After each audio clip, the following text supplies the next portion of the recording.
Congratulations. Salamat po. Congratulations po para sa ating lahat, no? For the entire Pater Noster family, maraming salamat po sa pagpunta ninyo.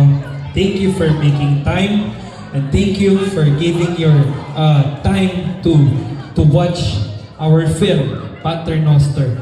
Kaya maraming salamat.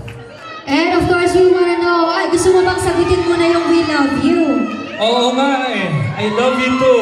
Ayan. Again, ma'am, I just want to say thank you sa lahat po ng mga supporters na pumunta ngayon para sa pelikula namin. At nagpapasalamat po kami sa mga kapwa Pilipino natin na tumatangkilik ng pelikulang Pilipino.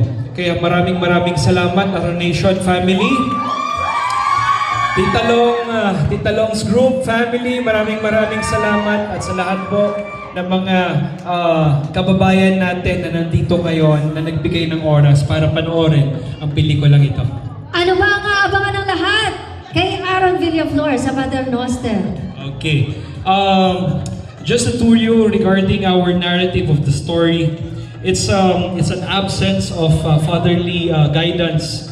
So lahat po ng mga kabataan ngayon na humaharap sa mga pagsubok regarding sa mga issues nila o relasyon nila with their father, dito nyo po makikita sa pelikulang ito.